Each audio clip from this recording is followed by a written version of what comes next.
Hi Mayam, yaibaba numit oishinu nasidi ayuki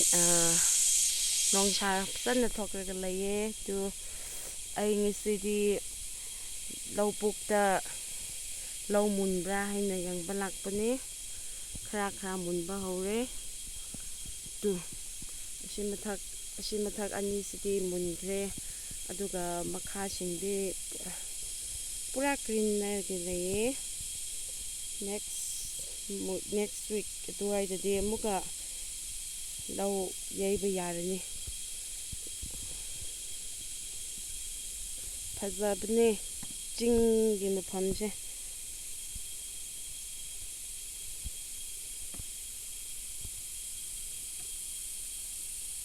ashomdashu laye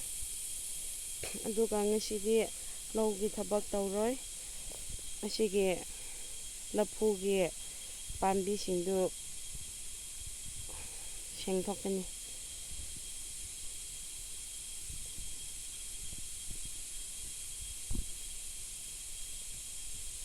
nakoina lakningadi lakba yagani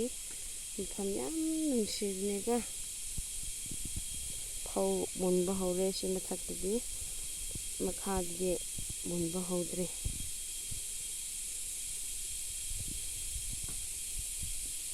asida lepraga yanghadi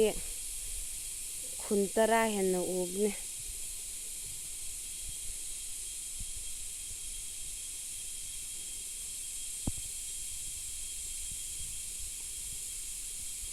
nungsidra mafamse mayam ita mayam asida zombies leikre makhada zombies macha ama zombies macha ama layego ay hujik se mathakta laibni tu lawda shamraga thamba picnic spot ki tamakta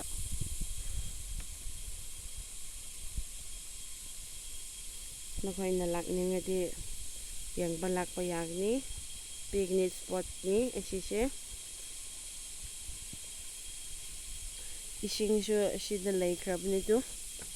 ada ising fazana laye aduga kari haibra maitelonda khoi tangkholonda khaireu kawni adusu mayam laibne adu thiraga chabusu yaye asi law khakta natte asida ubuse phau mayam thokusu katala mayam thambane hayeng law yaiba matamda katala singdu chagadawni